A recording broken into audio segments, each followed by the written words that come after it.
Hey there, here's a quick video in which I'm going to discuss aspects of focal length and how they relate to the quality of the image in regard to how perspective is rendered, and then concepts of distortion of objects, and then compression, that is to suggest the distance, the perceived distance of objects that recede into the photographic plane.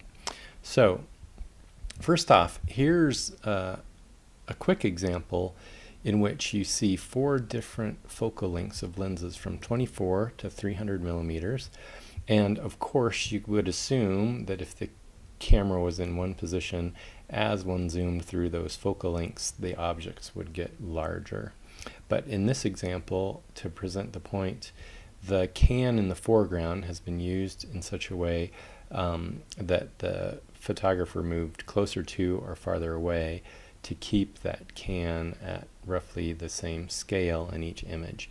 And what you should see is the significant difference here is one, the rendering of the perspective, the amount of space behind the initial can that you can see. So in the wider angle lens, you gather more of that space. And in the longer lens, of course, there's a narrower field of view, so you see less of that space. But even more curiously is the perception of scale. Nothing is changed in any of these images in terms of the relationship of the cans to one another, but in the wider angle lens, the 24 millimeter lens, the can in the background seems much smaller and farther away from the can in the foreground. And then if we quickly change our view to 300 millimeters, you'll notice that the can in the background seems to be much closer, and the scale seems to be larger or almost the same as the can in the foreground. A strange effect of optics in lenses, and it becomes really quite noticeable in images in which there's architecture rendered, geometric forms, and then secondly, in this example, the face. Over on the top left, there's a 350 millimeter lens photographing this person, and on the lower right, a 19 millimeter lens photographing this person. And what you would see again immediately is this distortion of the face. The upper left image, the face seems wider. In the lower left image, the face seems narrower. This shift in the width of the face, or the scale as the face as we move backward, then has an effect on the perceived scale of the nose. So in the lower right 19 millimeter wide image, the nose looks larger in relationship to the rest of the face, and then the upper left 350 millimeter image, the nose of course looks smaller. Now commonly lenses in photography that have the same field of view as the eye and therefore render the world similarly to the way the eye sees, they're referred to as normal lenses. And on a full frame 35 millimeter digital camera, the 50 millimeter lens is considered to have the correct focal length to approximate the way our eye sees.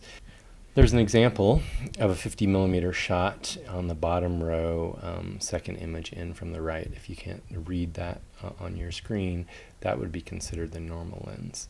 So you can see in this example, when you're photographing people, to render them in a flattering way, you're typically going to want to be at 50 millimeters to maybe 85. 85 millimeters is considered often a portrait lens for the way that it renders an object, and for the fact that it would have shallower depth of field. Because remember, depth of field is also affected by focal length. One last thing to note about this image before we move on to some others is look at the amount of perceived space behind the subject in the 19 millimeter wide angle image. We can see a lot more of the space behind the subject. And then as we move to longer focal lengths on the upper row, much less of that space around the subject is described. Here's a curious experiment that a photographer did, moving back and forth through various focal lengths. I'll stop this and we can move forward and back. So with a single image, if you're not able to compare with other focal lengths, you might look at this and presume that this is accurately describing how this person looks. But as we move to a wider lens and then through to longer focal lengths, here 200 millimeters, you'll see how it really widens out the face. So again, the normal lens is considered to be a 50, but people often shoot portraits at 85 millimeters to take advantage of that shallow depth of field that is also offered as we increase focal length. So consider this, however, when you're photographing people, whether or not you want to intentionally distort their face. Here's a second example of the same thing. Again, moving back and forth through focal lengths, and of course the photographer is adjusting their proximity to the subject so that the scale of the face stays the same. But you'll see here at 200 millimeters, very wide face, smaller nose. As we go wider and wider in terms of the field of view, the face becomes narrower, more of the background becomes visible, and the nose gets larger. So you would typically want to stay right around here. 50 to 85 are considered portrait lenses. So here's that shallow depth of field in an 85 millimeter lens, and less so on a 50.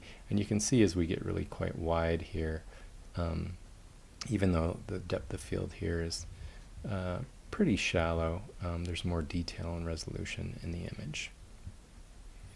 Now here's an image sequence that you can again see that effect of compression, typically described as compression, which suggests the amount of space between foreground and background objects. So the arrow here is pointing at a vehicle down the street. As we move through, we're zooming in using longer and longer focal lengths, and you can see that vehicle seems to get closer and closer.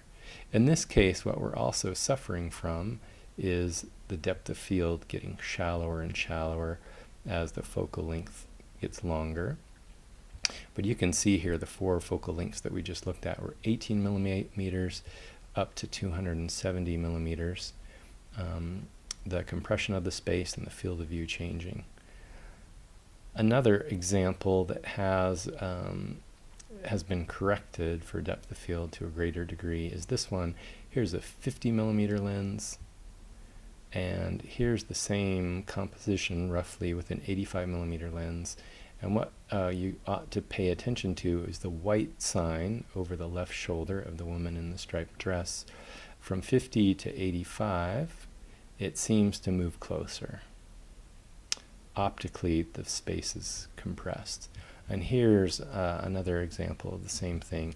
From 16 millimeters to 100 millimeters, if you look at the sign in the background, the field of view, and the general description of space, even though the composition has been maintained roughly about the same in terms of the scale of the woman, you can see the compression of space in a longer lens,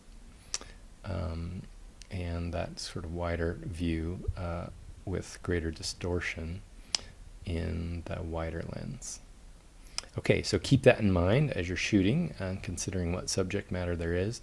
You don't zoom in and out only to take in the view and set up your composition, but also to control depth of field and compression of space.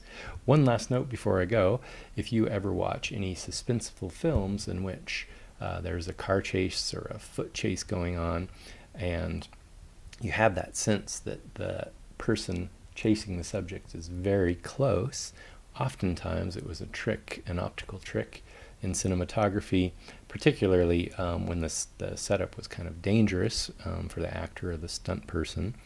They would use a really long lens so that the perceived distance, say, of a car about to run over a person was very close. But in all actuality, it's the length of the lens that compresses that space and gives that illusion of proximity.